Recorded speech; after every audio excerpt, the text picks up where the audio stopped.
Il y a que ceux qui ne passent pas à l'action qui croient que le physique, le statut, tout ça, ça fait tout. On se pose à un moment, juste, tu sais, je la regarde comme ça. Tu vois, avec intensité, et elle m'embrasse direct, tu vois. Vous avez pris votre ego, vous l'avez mis de côté, et vous m'avez écouté, tu vois. C'est assez incroyable de se dire qu'en fait, tu peux être capable de créer ça, tu vois. Vraiment, et ça te change ta vie. Ça a dépassé même mes attentes, d'ailleurs. Et il y a un côté, je pense qu'on en parlera, mais il y a un côté vraiment presque surnaturel du truc. Vraiment. Comment vas-tu, mec? Ça va, mec, un petit peu fatigué. Un petit peu fatigué? Oui. Qu'est-ce qui s'est passé? La nuit était très longue ou très courte, ça dépend de la perspective par laquelle on regarde. Ok. Donc, mais très sympa. Nickel. Bon mec, je suis très content de t'inviter ici. Je suis très content pas de te recevoir parce qu'on n'est pas chez moi, mais on est quand même dans une ville que je connais bien, Très que tu connais bien aussi. On est à Nice. Et là, en fait, si tu veux, le but de ce podcast, ça va être tout simplement d'expliquer un peu toi, ton expérience, d'expliquer un peu ton histoire, qu'est-ce qui t'a amené à moi, comment t'as vécu l'expérience qu'on a vécue ensemble avec toi et Thibaut, qu'on verra dans un autre podcast. Et est-ce que voilà, tu peux commencer par pas te présenter parce que j'aime pas trop cette question-là, c'est un peu relou. Je n'ai pas à l'école. T'inquiète pas, subtilement. Raconte-nous ton histoire, mec. Alors, déjà, mon histoire, c'est un peu aussi ce qui m'a amené vers toi, très logiquement. C'est que déjà, par rapport à ce que je fais, moi actuellement, je vais coacher sur les compétences sociales. Je vais accompagner les entrepreneurs justement sur ces aspects-là, parce que c'est ce qui leur sert au niveau de leur business, au niveau de leurs relations personnelles, et que quand tu es entrepreneur, bah, c'est assez challengeant de pouvoir gérer ta vie perso, de gérer le business. Puis il y a beaucoup d'entrepreneurs qui sont des anciens timides, qui ont eu du mal en fait à redevenir bons sur cet aspect social, et donc ils l'ont un peu négligé et ils se retrouvent avec des lacunes après. Donc je travaille là-dessus. Et en fait, je me suis rendu compte que moi-même, j'avais des lacunes. C'est-à-dire que autant je pouvais être bon sur les sujets de l'éloquence, sur la répartie, sur même le fait d'analyser les gens, mais il y avait un domaine sur lequel j'étais pas satisfait de moi et je sentais que je pouvais faire mieux et surtout que je devais faire mieux pour pouvoir être légitime et pour pouvoir aussi l'enseigner à mes clients, c'est l'aspect séduction. Donc moi, c'était vraiment le problème que j'avais pour plein de raisons, parce qu'en fait, à la base, je suis quelqu'un de très timide.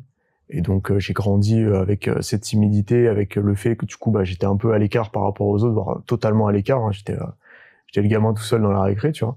Et du coup forcément ça te fait partir avec un point de retard par rapport aux autres. Et donc là en général où les jeunes hommes ont le plus en pâtir, c'est sur les relations hommes-femmes. Donc moi c'est ce qui s'est passé du coup. Donc c'est pour ça que là c'était un petit peu compliqué. J'avais besoin en fait de devenir bon là-dedans. Donc j'ai eu les résultats que je voulais. Parce que j'ai eu la chance quand même d'avoir une génétique qui faisait que j'arrivais quand même à plaire et sans avoir à être un excellent dragueur ou à oser faire certaines choses.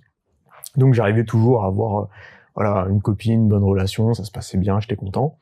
Sauf qu'en fait à un moment donné, tu sais, t'es entrepreneur, t'as plus le temps d'aller en soirée, t'es plus en contact avec tes anciens potes qui organisent des soirées, t'es tout seul dans ton coin, tu bosses tous les jours, tu vois. Et en fait tu te rends compte que le seul moyen de rencontrer une femme, c'est soit Tinder.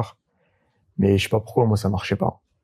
Étonnamment, maintenant, ça marche. Alors que, bizarrement. C'est très bizarre, tu vois. Et, mais ça marchait pas. Donc, en fait, ça servait pas à grand chose. Et sinon, l'autre moyen, c'était, en fait, dans des situations de la vie quotidienne, du coup, tu vois. Très compliqué pour moi. Parce que je me rends compte que, en fait, je suis pas capable de faire ça. Tu vois. Parce que, ça fait peur. Tu te dis, là, est-ce que je vais pas passer pour quelqu'un qui est lourd? Est-ce que je vais oser le faire? Qu'est-ce que je dois dire? Etc. Tu te poses plein de questions. Au final, tu fais jamais rien. Donc, en fait, tu te retrouves dans une sorte de solitude. Et donc, je me suis dit, déjà, le premier truc, c'est que du coup, je me sentais pas assez légitime vis-à-vis de mes élèves parce que je me disais, si je veux être hyper cohérent, vu que j'accompagne sur l'aspect social, il faut que je sois bon partout. Je peux pas me contenter juste d'être bon sur certains aspects et pas sur d'autres. Donc déjà, ça me dérangeait parce que j'ai toujours aimé être cohérent et j'ai toujours eu cette volonté d'être authentique dans ce que je proposais. Donc il y a eu ça. Et ensuite, par rapport à moi, forcément, tu vois, t'es un homme, à un moment donné, t'as envie d'avoir des relations, t'as envie de vivre des choses assez sympas. Et je sentais que j'étais bridé par rapport à ça. Parce que toute ma vie, j'ai été en couple quasiment avec des femmes différentes. Et donc, en fait, quand tu te retrouves célibataire, t'as pas forcément, t'as pas le game, en fait. Tu vois, tu perds le côté séduction et tout. C'est des trucs que tu dois construire. Et donc, moi, je l'avais pas fait. Et donc du coup, là, je me suis retrouvé face un peu à mon incompétence et à cette limite. Et je me rappelle, c'est un truc assez dingue. Comment on en est arrivé là? Parce qu'il faut rappeler en fait. C'est qu'à un moment, je me dis, vas-y, il faut que je change là-dessus, il faut que je change plein de trucs dans ma vie. Et je suis vraiment à une phase de ma vie où c'était il y a moins d'un mois, où je me dis, là, il y a plein de trucs qu'il faut que faut que ça change, faut que je me repositionne, que je fasse d'autres choses, etc. Et même dans le business, je me suis positionné sur les entrepreneurs, j'ai fait pas mal de trucs. Et en fait, j'ai eu plein de signaux. Tu sais, tous les jours, je voyais les mêmes chiffres, tu vois, pendant plusieurs jours d'affilée. Et à un moment, je vais sur les Champs-Élysées avec, du coup, ces volontés de changement en tête. Alors que tu ne vas jamais sur les Champs-Élysées. Je vais très rarement sur les Champs-Élysées. J'y vais de temps en temps quand je vais me fumer un cigare ou faire des courses ou des trucs comme ça. Et là, je vais sur les champs alors qu'il y a une marée humaine immense, tu vois. Et là, il y a un mec qui vient me voir. Il me dit c'est pas toi là qui fais du contenu sur Instagram et tout. Et du coup, c'était toi. Donc et là, on a discuté. Et en fait, hasard de fou parce que toi, t'es jamais sur les champs non plus. Rarement sur Paris aussi. Qu'on se croise à ce moment-là. Absolument. Et en fait, là, du coup, on s'est dit, on se revoit, on se fait un petit resto et tout. C'est ce qu'on a fait. Et c'est à ce moment-là où, du coup, je t'ai fait part de mon désir de pouvoir m'améliorer là-dessus parce que je me suis dit, t'es le frérot. Je sais que t'es bon là-dedans. Si je veux être accompagné par quelqu'un, je veux que ce soit toi, tu vois.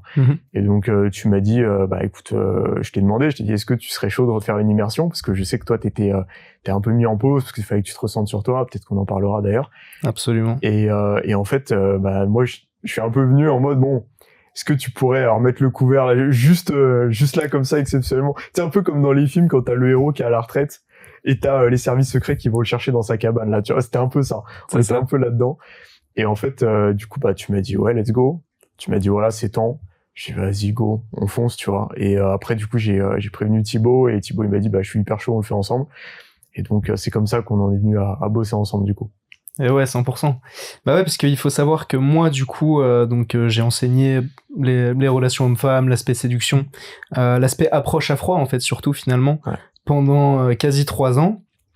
Et j'ai eu une sorte de prise de conscience, on va dire, en décembre, janvier, où là, je me suis dit, j'ai pas envie de continuer. En fait, je sentais un décalage entre ce que moi, j'avais envie de faire et ce que mon âme avait comme mission.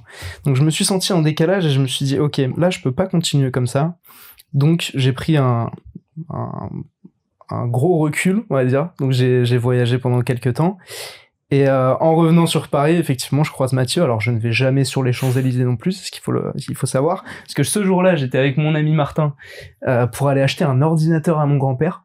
Aller à la Fnac, donc c'était vraiment un concours de circonstances. Si on s'était pas croisé là, enfin je veux dire, on se croise quand, tu vois. Et ça serait jamais arrivé là à ce moment. Ça ne serait peut-être pas arrivé, ou alors peut-être pas différemment maintenant. Ça on le saura jamais en vrai finalement. Et donc tu m'as ramené un petit peu à cette mission que j'avais et que je prenais beaucoup de plaisir à faire, parce qu'il faut savoir que les immersions en présentiel, le fait de vous avoir en face de moi, parce que je suis beaucoup en ligne, je vends aussi un accompagnement en ligne, mais le fait vraiment d'avoir les élèves en face de moi, d'avoir le mec, de transmettre mon énergie, de transmettre des émotions aussi, j'ai eu avec l'expérience, je me suis rendu compte qu'avec l'expérience, c'était vraiment ce que je kiffais le plus et ce qui impactait le plus les élèves que j'avais en face de moi. Et donc, d'ailleurs, je te remercie énormément d'être revenu me chercher, parce que j'ai pris un plaisir fou à t'accompagner, toi et Thibaut, pendant cette immersion. On va parler du coup peut-être un peu plus de l'expérience en elle-même, donc de l'immersion. Donc toi, tu nous as exposé un peu ton expérience, comment t'es venu à prendre conscience que voilà, tu sentais un manque de cohérence vis-à-vis de toi, ce que t'enseignais, donc les compétences sociales, et du coup ce manque de compétences que t'avais par rapport à l'approche à froid. Comment t'as vécu l'immersion? Alors peut-être avant de partir là-dessus, comment toi t'appréhendais, quelles étaient tes attentes par rapport à cette immersion dans un premier temps? Moi, mes attentes, c'était vraiment d'avoir un déclic.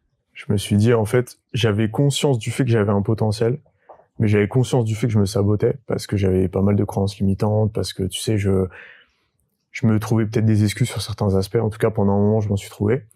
Et aussi, je me suis dit, là, j'ai envie d'être capable de pouvoir dépasser toutes les peurs que je peux avoir et de plus avoir peur, en fait. Parce que moi, ça a toujours été mon objectif dans la vie en général, c'est de pas avoir peur des choses, tu vois. Pas avoir peur de tenter, pas avoir peur de prendre des risques, pas avoir peur de vivre des nouvelles choses, d'oser faire une rencontre ou autre. Et en fait, ça rentrait dans ce cadre-là. Et donc, je me suis dit, là, c'est vraiment mon objectif, c'est être capable d'approcher à froid et de créer, en fait, une relation avec n'importe qui. Parce que je dis n'importe qui, parce que ça peut même être hors cadre séduction d'ailleurs. C'est ça qui est incroyable. En fait, après, tu peux tout faire. Mais vis-à-vis des femmes, parce que moi, c'est ce qui me motivait le plus, forcément. Bah, en fait, être capable de, voilà, il y a une femme qui te plaît, mais tu t'arrêtes pas à ça. Tu te dis pas juste, c'est bon, je l'ai croisée dans la rue, je la trouve jolie, fin de l'histoire, tu vois. Non.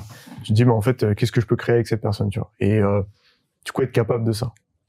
Et bon, après, on parlera de l'immersion et de tout ce qui s'est passé, mais je voulais être capable de faire ça. Spoiler, aujourd'hui, je suis capable de le faire et c'est incroyable. Et ça a dépassé même mes attentes d'ailleurs. Il y a un côté, je pense qu'on en parlera, mais il y a un côté vraiment presque surnaturel du truc, vraiment où il y a des trucs, même moi, j'arrive pas à le comprendre à quel point c'est devenu facile, tu vois. Mm-hmm. Et c'est assez incroyable de se dire qu'en fait, tu peux être capable de créer ça, tu vois, vraiment, et ça te change ta vie. 100%. Ça te change ta vie, tu vois. 100%. Donc c'était ça mes attentes. Ok. Ouais, bah du coup, c'est ce que je t'avais dit quand on était au Negresco, tu sais. Ouais. Quand tu m'as dit, écoute, moi, je veux être capable de créer cette opportunité avec des femmes que je peux croiser, que ce soit dans la rue ou dans un autre contexte. Et moi, à ce moment-là, je t'ai dit, mais ça, frérot, tu vas être capable de le faire. Enfin, je veux dire, ça, c'est le truc, tu vas être capable de le faire. Il y a aucun doute là-dessus. Mais c'est quoi, toi, derrière ce que t'attends, tu vois? Quelle est ta vision? Qu'est-ce qui te plaît chez une femme? Comment tu te vois, en fait, finalement, avec une femme? Et quel est ce à quoi t'aspires, finalement, dans une relation? Et pour moi, c'est ces questions-là qui sont hyper importantes. Au-delà du fait que, ouais, voilà, moi, je vais être capable d'aller aborder une femme, oui, mais c'est quoi la suite, tu vois? Ouais, bien sûr. C'est d'aller au-delà de ça. Donc, c'est hyper intéressant, mec. Toi, comment t'as vécu, du coup, cette immersion? Comment t'as vécu ces 48 heures de folie, mec? Parce que, mec, j'ai pris un plaisir incroyable. Ouais. Toi, comment t'as vécu ça? C'est comme, tu sais, t'es sur une espèce de rampe de lancement qui s'arrête pas, tu vois. Genre, t'es sur le lancement, en fait. T'es une fusée qui se lance. En fait, c'est ça, l'immersion. C'est genre, t'as ce niveau d'adrénaline à fond. Parce que tu tentes des trucs que t'as jamais tenté. Parce qu'au début, tu te prends des gros rejets, c'est terrible. Et après, en fait, tu comprends pas parce qu'il y en a plus. Du tout. Tu vois. Et ça, c'est un truc pareil, ça m'a un peu choqué parce que je me suis dit, putain, en fait, genre, c'est limite facile, tu vois. Et ça, c'était assez incroyable, et voir, en fait, la marge de progression, d'évolution, vraiment la courbe exponentielle. Tu te dis, mais attends, genre là, il y a 48 heures, là, j'étais même pas capable d'aller dire bonjour à quelqu'un, tu vois. Et puis à la fin, tu crées des histoires incroyables et tu passes des moments incroyables avec une fille que tu connaissais pas il y a une heure, tu vois. Et ça, c'est fou. Bah ouais, c'est tout du moins, il y a plus de, comment dire, c'est pas qu'il y a plus de rejet, c'est qu'aussi toi, ta vision du rejet change lorsque tu passes à l'action, tu vois. Mais honnêtement, il y a plus de rejet, vraiment. Dans le sens où... Il y en a plus. Tu te fais plus rejeter, mec. Non, parce qu'en fait, un rejet, qu'est-ce que ce serait? Ce serait que la personne, elle serait mécontente que tu viennes lui parler et qu'elle le prenne mal. Ça m'arrive plus. J'ai eu que des bons retours et des femmes qui étaient heureuses que je vienne leur parler, même si elles étaient en couple, tu vois. Mm-hmm. Et pour moi, une femme qui me dit je suis pas intéressé, je suis en couple, c'est pas un rejet.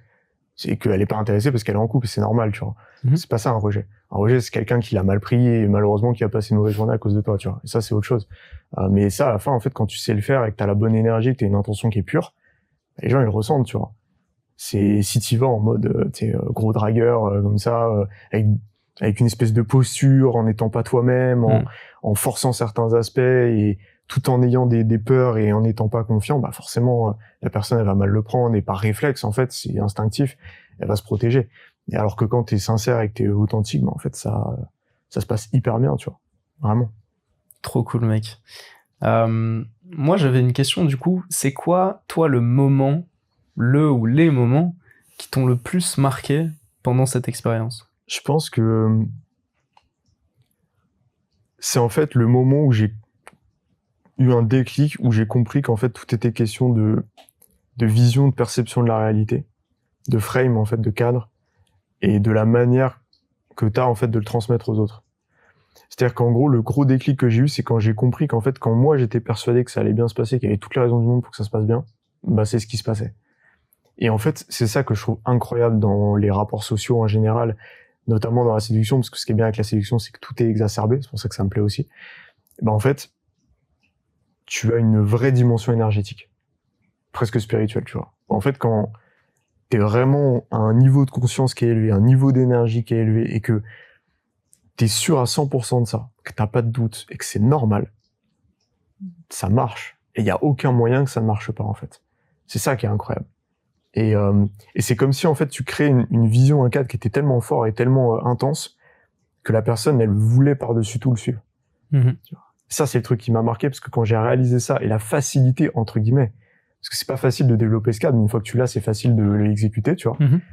Quand j'ai réalisé ça, je me suis dit, waouh, là, c'est assez impressionnant, tu vois. Ouais, c'est quelque chose qui se cultive tous les jours. Le fait de faire les choses avec conviction, de faire les choses en partant du principe que ça va marcher, et qu'il y a aucun monde dans lequel, si tu passes à l'action, bah, ça se passe mal, entre guillemets. Ça, c'est ultra puissant. Et c'est ce qui fait que, bah, quand tu vas te mettre en face d'une femme, une inconnue complète, bah, il y a une énergie qui va se transmettre. C'est ce truc où, en fait, tu vas devant la demoiselle, tu lui dis même pas bonjour, tu lui dis rien, juste t'as un petit sourire en coin, et il se passe direct un truc, tu vois. Et en fait, t'as même pas besoin de parler. Et ça, c'est un truc qui est incroyable. Est-ce que t'as une petite anecdote vis-à-vis de ça? J'ai une anecdote récente où, en fait, je suis avec une femme, déjà, elle me plaît, vraiment, très jolie et tout, belle énergie, j'aime bien. En fait, je crois ça faisait 15 minutes qu'on était ensemble, et on se connaissait pas. Et en fait, on se pose à un moment, juste, tu sais, je la regarde comme ça, tu vois, avec intensité, et elle m'embrasse direct, tu vois. Il y a un peu eu de verbalisation, rien, tu vois. Et en fait, c'est aussi simple que ça. Parce que, et là, il y a des mecs qui se diraient, et je les emmerde profondément, qui se diraient, ouais, mais c'est parce que cette femme, machin, elle est comme si... Non. C'est parce que t'as une mâchoire carrée. Ouais, c'est ça. C'est parce que, oui... Mais alors qu'en fait, dans les faits, tout est question d'énergie. Tout est question d'énergie. Et aussi parce que elle a senti qu'elle pouvait être à l'aise avec ça. Parce qu'en fait, t'as tellement une énergie qui est rassurante et qui est forte que bah, y a pas de jugement, il y a aucun problème avec ça, et c'est normal, en fait. Tu vois. Et ça fait une vraie différence. Parce que pourquoi est-ce que les femmes vont pas agir de cette manière-là avec la grande majorité des hommes? Parce qu'elles se sentent pas en confiance, en fait. Parce que c'est pas des hommes qui savent les rassurer, qui ont cette aura-là, tu vois. Et elles se disent, bah, si je fais ça, il va me juger, ou il va me rejeter, ou ça va mal se passer, etc. Tu vois. Et je pense ça, c'est hyper important. C'est, en fait, je trouve que le meilleur moyen, quelque part, de respecter une femme, c'est d'avoir cette énergie qui est extrêmement forte et de la partager avec elle, tu vois. 100%. Justement, quand toi, t'es dans cette énergie de donner cette énergie masculine aussi, d'être ancrée, elle peut se permettre de se laisser aller et d'être sur un petit nuage. C'est ça. Et d'être dans le paroxysme de sa féminité, tu vois. Ouais. Et c'est ça qui crée des moments trop stylés. Ouais. Et qui fait que sur la dernière semaine, il t'est arrivé quelques petites... Je sais pas si t'as envie d'en parler. Tout à l'heure, tu me disais, je vais pas donner les détails. Alors, mais si je peux remettre une question par-dessus, toi, qu'est-ce qui a changé concrètement entre avant l'immersion et après l'immersion? Qu'est-ce qui a changé? Au-delà des résultats que tu as eus qui sont tout à fait insane. Oui, c'est vrai que... Quand même. J'ai des heures de sommeil à rattraper, mais au-delà de ça, y a ce truc où effectivement, tu te poses plus la question de est-ce qu'il faut faire ça? En fait, c'est que du ressenti. Et t'es dans une sorte de pureté où t'es plus dans ta tête. Peut-être tu réfléchis plus. Tu te dis pas ah mais là elle a fait ça donc je dois faire ça. Non, c'est que de l'instinct. Tu te connectes directement et en fait tu oses. Mais tu oses pas parce que tu prends ton courage à deux mains et tu te poses la question et tu te dis est-ce que c'est bien? Non, tu oses parce que c'est normal de le faire. Et c'est là la grande différence, tu vois. Et ça, c'est vraiment le switch que j'ai eu. Parce que peut-être qu'avant, avec toutes mes peurs, etc., j'aurais peut-être osé faire certaines choses, mais en ayant conscience que c'est un risque et que ça fait peur. Aujourd'hui, je veux juste le faire parce que c'est normal, tu vois. C'est normal. C'est normal dans ta réalité. Dans ma réalité, c'est normal que si je passe un bon moment avec une femme, on aille chez moi, tu vois. C'est juste normal. Et du coup, c'est normal pour elle, en fait. Il n'y a pas de jugement là-dessus, il n'y a pas de problème, tu vois. Et c'est que des trucs comme ça. Et comment t'expliques, du coup, que pour toi, c'était pas, entre guillemets, normal avant? Parce que je pense que j'avais pas mal de peur. Tu sais, j'avais la peur, par exemple, de déranger ou de passer pour un mec qui force, ou ce genre de choses. En fait, juste parce que j'avais pas compris que quand t'as bonne énergie, limite, la fille, elle va attendre que tu fasses ça. Elle le voudra. Parce que c'est son désir et elle attend que toi, tu prennes les initiatives et les devants par rapport à ça. Et je pense que j'ai dû laisser échapper énormément d'opportunités juste parce que j'avais peur de paraître pour telle ou telle personne. Donc, ça doit être une peur du jugement, ça doit être une peur de se faire rejeter aussi. Et en fait, tu te rends compte que le rejet, c'est pas un problème. Même si tu te fais rejeter, c'est pas un problème, parce que ça veut dire qu'en fait, c'est juste qu'elle pose ses limites. Et tant mieux qu'elle pose ses limites. Tu vois, parce qu'après, on peut même parler de la notion du consentement, de tout ça. C'est ça, en fait. C'est un moment où elle pose ses limites. Donc, si ça, c'est un rejet, bah, c'est pas quelque chose de négatif. Tu vois ce que je veux dire? Et c'est pas la fin en soi. C'est pas la fin en soi. C'est pas parce que, je sais pas, elle a refusé de t'embrasser que ça y est, tu dois rentrer chez toi. Pas du tout. Ça se trouve, t'auras une discussion incroyable avec elle après, tu vois. Peut-être qu'elle voudra pas coucher avec toi le premier soir, et c'est ok. Mais peut-être que derrière, vous allez, je sais pas, moi, vous marier, avoir une vie incroyable. Tu vois, il faut, c'est toujours, en fait, cette notion de voir au-delà. Parce que l'erreur que font la plupart des hommes, à mon avis, et peut-être même des mecs qui sont dans la séduction d'ailleurs, c'est de voir juste la finalité. Juste, ouais, moi, je vais penser à mon plaisir personnel. Je veux avoir tel résultat pour mon tableau de chasse, machin. Alors qu'en fait, non, l'idée, c'est de partager un bon moment avec la personne, de vraiment qu'il y ait de l'intensité, quelle que soit la forme.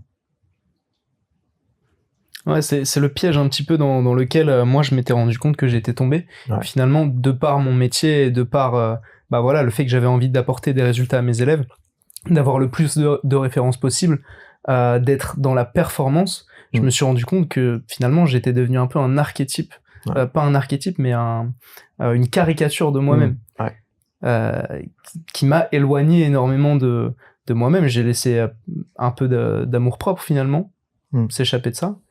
Et c'est cette prise de conscience aussi qui m'avait amené à prendre du recul. Et c'est sûr que c'est le piège du game, entre guillemets, c'est voilà, de devenir une caricature de soi-même et de faire les choses pour la finalité, pour la performance. Et c'est quelque chose qui est de l'ordre de l'ego finalement. Ouais, c'est ça. Tu restes dans cette roue sans fin de désir, manque. Et si tu bases ta personnalité sur quelque chose qui est de l'ordre du résultat ou de la performance, au lieu de le baser finalement sur les petites actions quotidiennes, les inputs, c'est ça. Si tu bases ton identité sur des résultats, tu trouveras jamais la paix. Ce sera jamais assez, tu te sentiras jamais bien. Ce sera toujours la nouveauté qui va vouloir primer là-dessus, et tu te perds là-dedans, dans cette roue de désir-manque. Donc c'est grave intéressant ce que tu dis, parce que ça fait écho aussi au déjà accompli, tu sais, que Jules, c'est mon coach assistant, c'est que Jules justement il explique qu'en fait il faut avoir conscience que c'est déjà arrivé. Exactement. Et comme ça t'es pas dans une recherche de combler un désir ou dans un manque, et en fait du coup t'es aligné quoi qu'il arrive, quoi. C'est ça, tout est déjà là. T'as pas besoin d'être, t'es déjà assez en fait. Exactement. Et c'est cette énergie aussi qui va faire que quand tu vas rencontrer une femme, tu seras pas dans le désir de performance à tout prix. Exactement. C'est déjà là en fait. T'as pas besoin de plus, t'es déjà dans cette énergie. C'est comme ça que ça se passera bien, justement. 100%, mec. 100%. Toi là, comment, si tu devais décrire l'immersion à quelqu'un, comment tu le décrirais? À ceux qui nous regardent aujourd'hui. Alors l'immersion, ce qui est génial, c'est qu'en fait il y a ce côté vraiment feedback instantané. Tu peux pas faire plus instantané, c'est-à-dire que toi t'es vraiment à côté, t'es là, tu t'écoutes même. Il y a ce truc où en fait la moindre erreur que tu puisses faire, elle sera corrigée directement. C'est-à-dire que si toi tu vas faire des interactions de ton côté tout seul, ça se trouve tu vas même pas identifier l'erreur, tu vas mettre des mois et des mois à régler un truc. Alors qu'avec l'immersion, tu vas en régler 45, tu vois. Et instantanément. À condition évidemment d'être enseignable et tout, mais d'être coachable, c'est très important. C'est hyper important, mais ça va hyper vite. Vraiment, ça va hyper vite, et c'est ça que j'ai beaucoup aimé, et surtout que soit toi et Jules, vous avez un investissement qui est assez impressionnant en termes d'énergie, d'intensité. Enfin, j'ai rarement vu ça en termes de coaching, et il y a vraiment une volonté de permettre à l'élève d'avoir des résultats. Et ça, c'est assez exceptionnel parce que c'est hyper authentique, et je le sens, et c'est ça que j'ai beaucoup aimé. C'est que vous n'êtes pas là pour faire le coaching, vous êtes vraiment là parce que ça vous tient à cœur, parce que vous voulez voir des résultats, et vous savez mettre des coups de pied au cul quand il faut. Et ça, c'est important aussi, parce que des fois, forcément, tu vas te trouver des excuses, tu vas dire, mais non, là, je sais pas, j'ai pas envie, mes trucs. Et en fait, tu m'as fait faire des trucs, jamais de la vie j'aurais osé faire ça. Cette anecdote, faut qu'on en parle, l'anecdote, je crois que c'était des Russes, les filles, à Nice. Course à Léa sur la table, là, qui faisait la gueule. Oh là là. Mec, mais ça... La tourmente. Ça, mais... Attends, faut décrire la scène. On est là, début de soirée, faut qu'on chauffe, parce qu'après, on va aller dans le bar ensemble, donc forcément, faut un haut niveau d'énergie. Et là, on voit deux meufs sur une table qui font la gueule. J'ai jamais vu un niveau d'énergie aussi. Ah, elle se faisait chier, mec, je sais pas ce qui se passait. Peut-être elle venait de s'embrouiller, je sais pas. Ouais, peut-être. Et là, du coup, tu me fais faire un truc impensable qui était la pire idée sur le moment, mais en même temps la meilleure, parce qu'en fait, t'es sûr de prendre un rejet et c'est ce qu'il faut, tu vois. C'est, tu vas à la table, tu t'assois, tu tires la chaise, tu t'assois, tu mets ton bras comme ça pour faire un bras de fer et tu dis rien, tu vois. Tu la regardes dans les yeux. Et tu la regardes dans les yeux, ouais. C'est ce que j'ai fait. C'était un moment, mais gênant, terrible, mais c'était hyper drôle. Parce qu'en fait, tu te dis, mais t'imposes ton énergie quelque part. Tu vois qu'il y a rien en retour. Hein. En retour, elles s'étaient scandalisées. C'était des tombes. C'était mais le pire, c'est que, donc toi, t'as commencé, t'es arrivé à faire un bras de fer, t'es reparti, t'as vu que ça a pas pris. J'ai envoyé Thibaut faire le deuxième bras de fer. Il est reparti, ça a pas pris. Et moi, à la fin, je suis resté, mais pendant, 30 secondes, 30 minutes, ouais, 1 minute comme 30, ça, ouais. pour terminer la boucle, quoi. Ouais. En fait. Mais, c'était malaisant dans le sens où on a ressenti des trucs. Enfin, moi, j'ai ressenti des trucs dans tout mon corps. Ah oui. Et c'est exactement les situations que t'as envie de rencontrer. Et Jules dirait, faut pas que t'aies peur du ridicule. Ouais. Parce qu'il y a ça aussi chez les mecs. C'est vrai. Ils ont peur de détruire leur ego. Ils ont peur du ridicule et des conséquences que ça peut avoir. Conséquences, il y en a eu zéro finalement. Ouais. Tu te sens pas trop bien sur les quelques minutes qui suivent. Mais en vrai, tu te rends compte que, mec, c'est aussi le principe quand t'as envie de t'améliorer et de t'élever en tant qu'homme, c'est d'oser briser ton ego et aller chercher le ridicule s'il faut. Ouais. Exactement, ouais, exactement, c'est ça. Mais ouais, très belle scène, très bon moment incroyable, mec. Mais finalement, mais tu vois, dans le côté, il y a un côté où c'est gênant, mais en fait, c'est des trucs que t'es content d'avoir fait parce que tu dis, attends, si j'ai fait ça, je peux tout faire, tu vois. Et en fait, ça vaut de l'or des moments comme ça. Mais ça, est-ce que tu le ferais tout seul? Jamais de la vie, j'aurais fait un truc pareil, tu vois, tout seul. Donc c'est là où c'est intéressant et c'est là où vous êtes fort, c'est parce qu'en fait, vu que vous êtes là, on va tout faire. On va tout faire et on va être capable de tout faire. Et en fait, ça a donné des bonnes rêves, comme vous dites, des bonnes références. Tu te dis, bon, j'ai été capable de faire ça, de me rendre ridicule, mais évidemment de manière drôle quand même, parce que le but, c'est pas de détruire son image non plus. C'est de s'amuser. C'est de s'amuser, tu vois. Mais derrière, du coup, bah oui, je peux aller dire bonjour à quelqu'un, en fait. Tu vois. C'est parce qu'après, tu fais le parallèle et en fait, le reste, ça paraît facile, quoi. C'est ça. Et ce que je voulais dire juste avant aussi, c'est cette idée de faire face à l'adversité, de se challenger.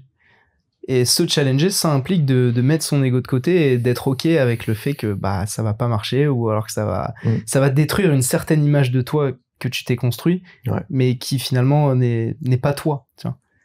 Et justement, et c'est ça qui est assez incroyable, c'est que en détruisant cette image de moi que j'avais, qui est en fait une protection. Hein. Très souvent, l'image d'origine que tu as, c'est une protection. C'est ce que tu te mets parce que tu as besoin d'avoir une barrière et de te rassurer, de te raccrocher à quelque chose. 100%. En fait, en détruisant ça, je me suis rendu compte que je suis devenu la personne que je voulais être. Étonnamment. Et que j'avais plus besoin de le forcer, tu vois. Et ça, mec, c'est assez incroyable. Ça marche vraiment. Putain, ouais, ça fait sens, hein. Ça fait sens. Mec, toi, c'est quoi la suite pour toi? Comment, déjà, quelles sont les leçons principales que tu ressors de cette immersion? Qu'est-ce qui a changé en toi? Je sens que j'ai plus vraiment de limites. Il y a toujours des choses à travailler, tu vois. L'aisance, à travailler au quotidien et tout, évidemment, pour pas te remettre dans ton confort ou autre.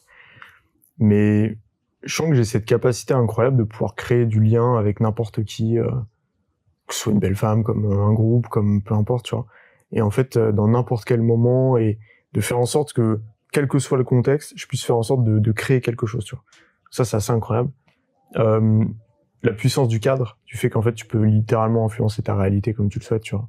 Ça, c'est limite un super pouvoir, tu vois. Et en fait, j'ai réalisé à quel point c'était puissant. Tu vois, c'est cette attraction que les gens peuvent avoir vis-à-vis de toi. Enfin, c'est impressionnant. Et c'est impressionnant comme ça tient à peu de choses. Parce que globalement, j'ai la même gueule avant l'immersion et après, tu vois. Donc c'est ceux qui diront un peu plus de cernes peut-être. Peut-être un peu plus de cernes. Mais tu vois, ceux qui diront que c'est une question de physique, bah c'est faux. Ouais. C'est faux. Je connais des mecs, c'était putain de beaux gosses, malheureusement leur vie affective elle est terrible, tu vois. Bien sûr. Donc c'est vraiment une question d'énergie, de perception. Et ça, c'est vraiment le plus gros switch que j'ai eu. Et après, oui, il y a tout l'aspect technique et tout, mais ça, finalement, ça pèse pas tant que ça dans la balance, en fait.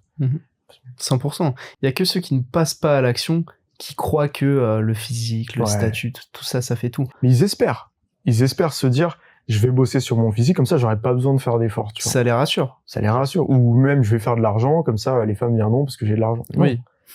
Alors oui, elles vont peut-être venir, mais est-ce que c'est celle que tu veux? Est-ce que tu vas créer quelque chose de bien avec? Non. C'est pas parce que t'es en couple que c'est gagné. Parce qu'il faut la séduire, ta femme, derrière, tu vois. Exactement. Faut garder la flamme. Exactement. Comme celle qui brûle derrière nous, là. Avec des petits bruits de gouttelettes d'eau. Des bruits de gouttelettes d'eau. Merci Rock pour le bruitage. Ok, mec, c'est trop intéressant. Et bah ouais, encore une fois, c'était un plaisir pour moi de te coacher parce que vous, enfin toi et Thibaut d'ailleurs, parce que vous êtes des profils où vraiment vous êtes arrivés, vous avez pris votre ego, vous l'avez mis de côté et vous m'avez écouté, tu vois. Et enfin, vous avez écouté non seulement, mais vous avez appliqué instant, ce qui fait que derrière, inévitablement, il y a du résultat. Ouais.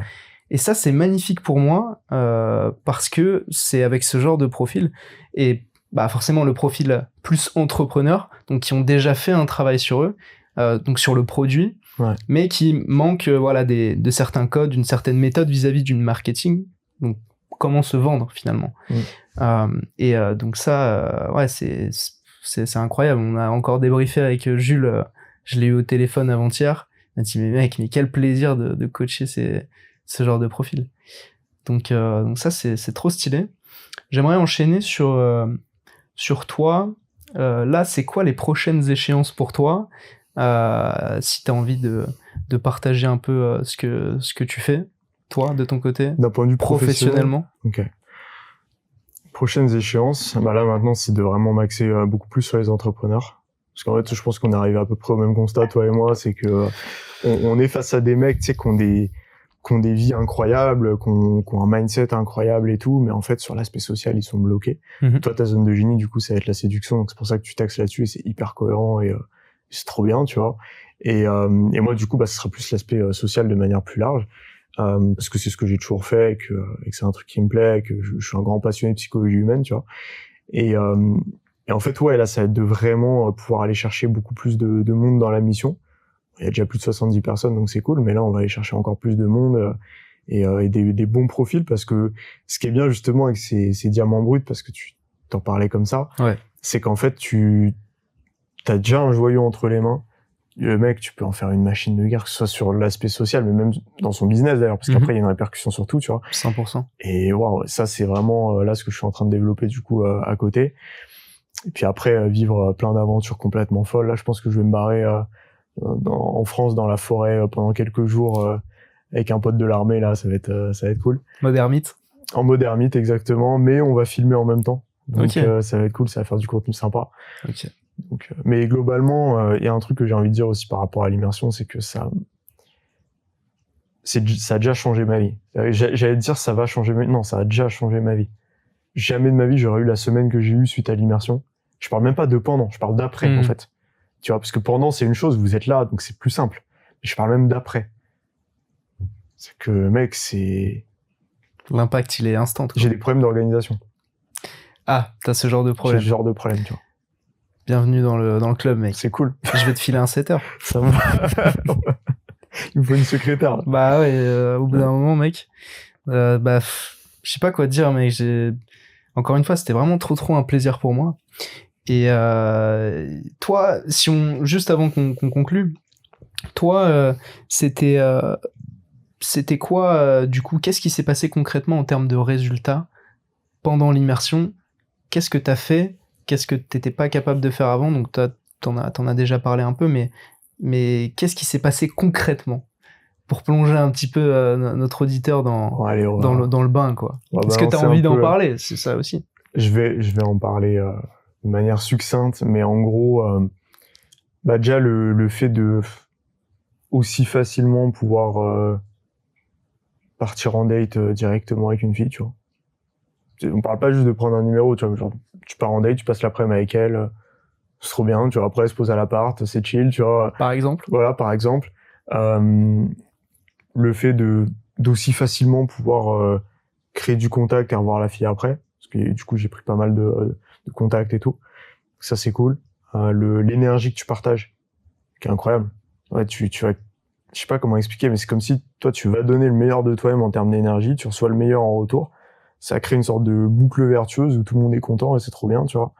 Et oui, après, évidemment, il y a eu toutes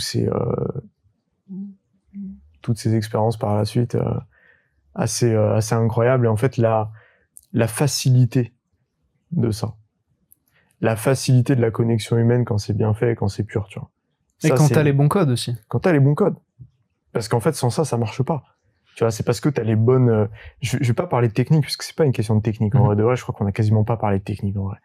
C'est une question d'énergie, c'est une question d'intention, c'est une question d'analyse, d'empathie, de compréhension de l'humain que t'as en face de toi. De vision de toi-même aussi. De vision de toi-même. De cadre que toi, tu te crées à l'intérieur. Tes croyances, en fait. Et une fois que tu changes ça, il y a tout qui change. Tout est beaucoup plus simple.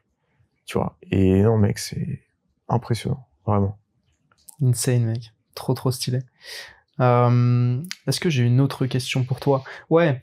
Si t'avais un mec en face de toi, l'entrepreneur typique, il regarde ce podcast peut-être, il se dit moi peut-être que j'envisage de faire une immersion avec Tristan, mais il hésite. Qu'est-ce que tu lui dirais? Déjà, s'il hésite à ce moment du podcast, c'est que c'est un cinglé. Déjà, c'est qu'il a un problème mental, c'est que le mec est fou, tu vois. Ok. Donc non, je pense pas qu'il hésite. Je pense qu'il se questionne un peu, il se dit bon, allez, on va peut-être cliquer, on va peut-être réserver un appel, on va voir. Mec, réserve en fait, réserve. Voilà. Il me paye pas pour dire ça, c'est moi qui l'ai payé, c'est moi qui dis ça. C'est moi qui ai reçu l'argent. Exactement, c'est lui qui a reçu l'argent. Exactement. Donc vraiment, je suis très sincère, moi je lui dirais, mais en fait, ça peut tellement avoir du levier sur ta vie et même sur ton business, parce que tu vas avoir beaucoup plus confiance en toi, tu vas connaître tes capacités, tu vas être même plus à l'aise dans les appels de vente, par exemple, quand tu vas rencontrer les gens, parce que en fait, c'est sur nous qu'on travaille. C'est pas juste, le but, c'est pas je coucher avec plein de femmes, on s'en fout. Bien au-delà de ça. Ça va bien au-delà de ça. Le but, c'est toi d'être une meilleure version de toi-même, même si c'est un terme galvaudé, mais d'être plus à l'aise avec toi, d'être équilibré, d'avoir une relation plus saine vis-à-vis de toi et vis-à-vis des autres, et de combattre tes croyances et en fait de pouvoir avoir la vie que tu rêves d'avoir aussi. 100%. C'est bien beau de faire de l'argent, mais si derrière ta vie elle est nulle, ça sert pas à grand-chose, quoi. Ouais, puis j'ai envie de dire, les meufs, c'est anecdotique par rapport au développement vraiment que ça va t'apporter sur toi. Bien sûr. C'est sûr à 100%. Écoute, merci Mathieu. Est-ce que, je sais pas, peut-être t'as un dernier mot à rajouter? Mec, j'ai envie de te remercier, sincèrement, parce que c'est incroyable le travail que t'as fourni. Il y a un truc aussi que je tiens à ajouter, c'est que, mec, l'immersion, t'as surdélivré. Vraiment. T'as surdélivré. Le Airbnb, c'était trop stylé. Les endroits où on a été, c'était trop stylé. Les conseils, l'implication, tout. Mec, tu m'as suivi à Nice dans le cagnard pendant des heures et tout. Enfin, je veux dire, c'est assez dingue, tu vois. Mec, j'ai fait des missions de filature, c'était moins intense, quoi. Donc, on fait pas les choses à moitié, mec. C'est clair. On fait pas les choses à moitié, et mon bronzage en témoigne derrière le cou. Mais non, c'est avec plaisir, et c'est vraiment ce que je kiffe, tu vois. C'est vous avoir en face, vous délivrez la value, et derrière, inévitablement, il y a du résultat. Mais merci à toi, mec. Encore une fois, d'être revenu me chercher dans ma grotte. Ouais. Et c'était un plaisir, mec. Fallait réveiller le Big Tristan. Bien sûr, mec. Le monde a besoin de toi, mec. Le monde a besoin de toi aussi. Et d'ailleurs, il y aura donc tous les liens de Mathieu dans la description. Je vous dis à très vite pour un nouveau podcast. On va accueillir Thibaut juste après. Donc tu peux enchaîner avec ce podcast-là. Je vous fais des bisous. À bientôt.